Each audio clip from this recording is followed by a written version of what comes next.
মাটির ঘর বানাবে মাইক বাজিয়ে কেউ জানাবে।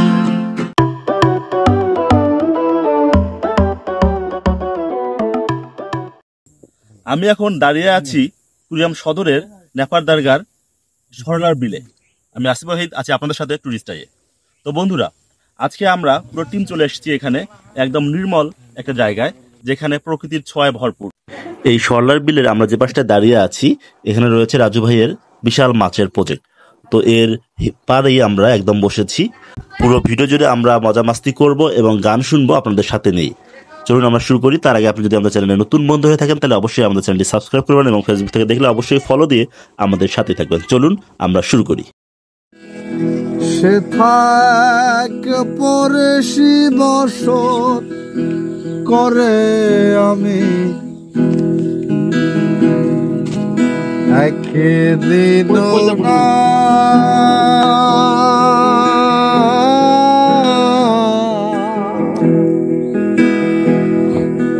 দেখিলাম তারে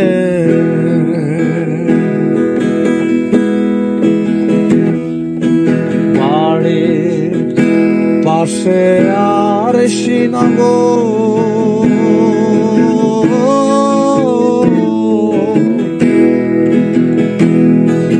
সে থাক পরে বসত করে আমি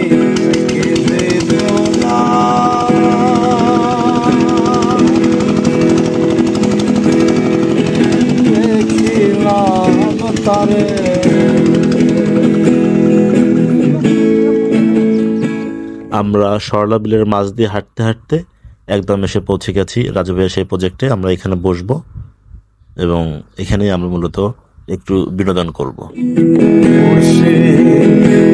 যদি আমায় ছুতো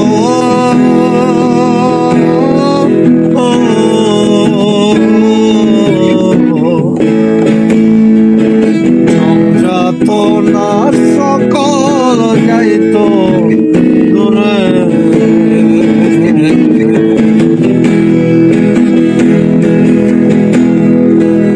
বাসা করি দেখার মনা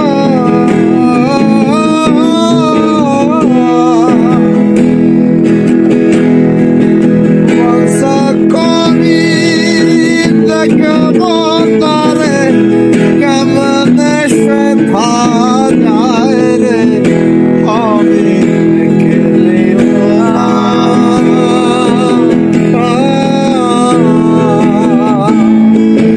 দেখিলাম তারে।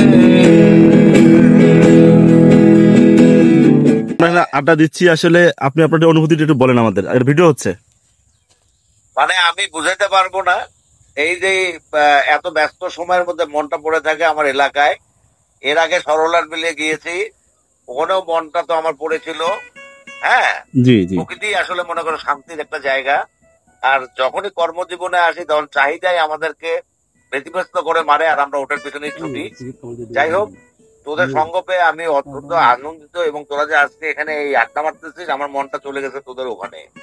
আমরা আপনাকে অনেক মিস করতেছি ভাই। অসংখ্য ধন্যবাদ। আমরা বরঞ্চ আপনার সাথে এই কথা বলা, আড্ডা দেয়া, এর মাধ্যমে আমি নিজস্ব সমৃদ্ধ হচ্ছি ভাই। এটা কিন্তু আমরা কৃতজ্ঞ আপনার প্রতি। না না না না, এক একজন এক এক ভাবে সমৃদ্ধ হয়। আচ্ছা, আমরা জানি তুমি প্রচুর আড্ডাবাজ, তো আসলে প্রচুর আড্ডা দেওয়া হয়। তো আজকে এই জায়গাটা কেন আড্ডা দেওয়া হচ্ছে এটা একটু বলতে। এই জায়গাটার বিশেষ একটা তাৎপর্য আছে। এই জায়গাটা প্রকৃতির মাঝে যে একটা মিলেমিশে একাকার হওয়ার যে ব্যাপারটা, এটা হলো আসলে সেই জায়গা। শহর থেকে দূরে, একদম শহরের যে কোলাহল সেটাকে আড়াল করে বলি কিংবা এড়িয়ে, যেটাই বলি না কেন, মানে এটা যে প্রকৃতির একটা ডাক, এই যে পাখির ডাক শোনা যাচ্ছে এখান থেকে, মানে অসাধারণ সব মিলিয়ে। তো সব জায়গা মানে এটা জায়গা এই জন্য সিলেক্ট করা, এটা মানে আমাদের একটা প্রাণের জায়গা হয়ে উঠেছে এটা। তো রাজু ভাই, আমরা আসলে আমরা অনেক দেখেছি এবং অনেক, যেমন আমি অনেক ফোন দিতাম আপনাকে, দেখতাম সবসময় আপনি এই জায়গায় এসে আড্ডা দেন, এবং আপনি হয়তো এই জায়গায় লেখানো কিনা আমি জানি না। তো এই যে আপনার এই জায়গাটা এত প্রিয় হওয়ার কারণটা কি? আসলে আমরা তো সব সময় মানে বেড়ে উঠেছি কোলাহলের মধ্যে। যারা সৃজনশীল কাজের সঙ্গে জড়িত তারা আসলে একটু নিরিবিলি পরিবেশ চায়। আর নিরিবিলি পরিবেশ বলতে আসলে প্রকৃতির ছোঁয়া চায়। আমরা তো মানুষ পড়ি, মানুষ পড়ে আমরা লেখালেখি করি, তো আমরা মানুষ পড়ে সেই আমাদের যে অনুভূতিটা, যে আঘাতটা, বেদনাটা বা উচ্ছ্বাসটা, সেটা প্রকৃতির সঙ্গে যখন আমরা একাত্মতা ঘোষণা করে লিখতে বসি, তখন আমাদের এটা আসলে খুব কাজে দেয়। কিন্তু পৃথিবীর সব জায়গায় যে যতগুলো রিসোর্ট তৈরি হয়, সবগুলো রিসোর্ট আসলে প্রকৃতিকে ঘিরেই তৈরি করার চেষ্টা করে মানুষ। আর কিছু রিসোর্ট তো হয় যেগুলো ইট পাথরে তৈরি, সেগুলোতে আমরা যাই আসলে মানুষের বিলাসিতা দেখার জন্য। আর আমরা প্রকৃতির কাছে আসি যে ভালোবাসাটা, আমরা জীবনটা, যে বোধটা, এটাকে আমরা গ্রহণ করার জন্য। এই কারণেই আমরা এখানে আসা। আর আপনি একটা প্রশ্ন করেছিলেন যে এখানে বসে আপনি লেখেন কিনা। হ্যাঁ, আমার জীবনের যেগুলো কবিতা হিসেবে লেখকেরা, পাঠকেরা স্বীকৃতি দিয়েছে, তার অধিকাংশ কবিতাই এই বিলে বসে লেখা। এবং আয়না সিরিজ নামের আমার যে বহুল প্রচারিত একটা পত্রিকা, আপনার কবিতার একটা গ্রন্থ আছে, কাব্যগ্রন্থ, সেটা এই বিলে বসেই লেখা। এবং আমার জীবনবোধের যে গানগুলো, সেই গানগুলো এই বিলে বসে লেখা। আচ্ছা, অনেক ধন্যবাদ। আমরা জুলির কাছে একটু জানতে চাবো যে আসলে এই জায়গাটা এসে তোমার আসলে কেমন লাগছে? হ্যাঁ, এই যে শহর থেকে একটু দূরে একদম নির্জন প্রত্যন্ত অঞ্চল, যেটা যে মানে প্রাকৃতিক একদম, যেটা আর কি, এই যে ধান ক্ষেত, তারপর অন্যান্য এই যে গাছপালা সহ পুকুর, একদম বিলের ভিতরে, খুব ফ্যান্টাস্টিক একটা জায়গা। Thank you. Thank you. তো আমরা যদি আসলে আড্ডা একটু দেখাই, এখানে অনেকে আসলে আছে এবং খুব জমজমাট একটু। এবং আমরা যদি এদিকে একটু দেখাই, একদম পুকুরের ধারে বসে আমাদের গায়ক। তো অন্তর ভাই, আসলে তো সবকিছু মিলেই যদি আমরা একটু কি বলবো, যে আসলে একটু জানতে চাই, আসলে গান গাওয়ার জন্য আসলে প্রকৃতির যে কতটা গুরুত্বপূর্ণ বহন করে বলে আপনি মনে করেন? গান গাওয়ার জন্য তো আসলে প্রথম যেটা দরকার হয় আবেগ। আচ্ছা আচ্ছা। নিজের মনের সাথে একটু জানাশোনা, সেটা প্রকৃতি থেকেই হয়। হুম। তো সেদিক থেকে চেষ্টা করছি আর কি। আমরা জানতে পেরেছি রিসেন্ট আপনার বাংলা নাটকে 2টি গান গিয়েছে, যে নাটক 2টি রচনা করেছেন সিজান নূর, এবং যে গান আপনি করেছেন সে গান 2টি লিখেছেন এনাম রাজু। তো 3 জনই আসলে কুড়িগ্রামের, দুর্দান্ত একটা কম্বিনেশন। তো সত্যি অসাধারণ। আপনাদের 3 জনের জন্য শুভকামনা রইল। যাই হোক, আমরা এখন আপনার কণ্ঠে গান শুনতে যাচ্ছি। কোন গানটা শোনাবেন?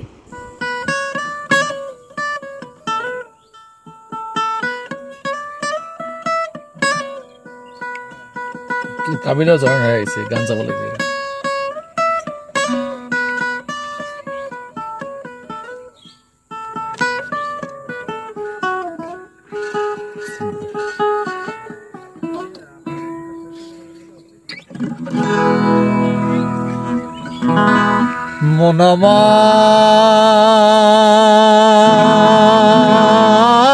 মনমান গেল রে জানা, কারো রবে নাই ধন,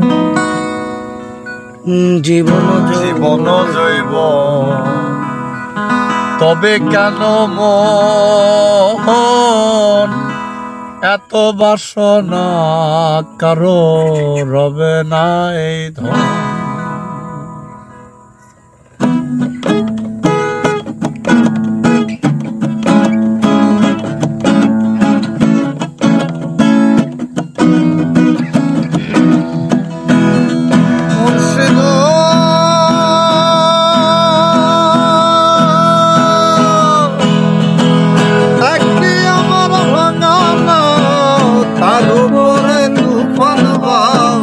পলকে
মাটির ঘর বানাবে মাইক বাজিয়ে কেউ জানাবে নতুন কাপড় কিনে আনবে কেউ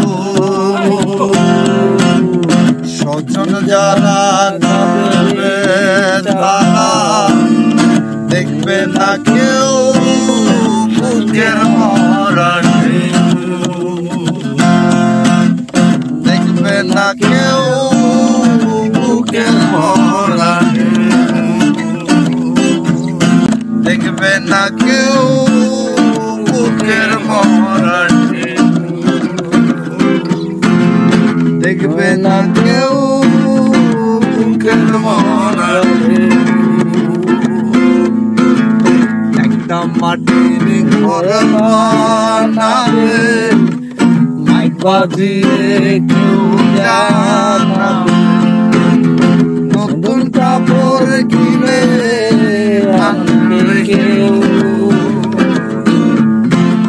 স্বজন যারা কাঁদবে তারা দেখবে না কেউ বুকের মরা দেখবে না কেউ বুকের মরা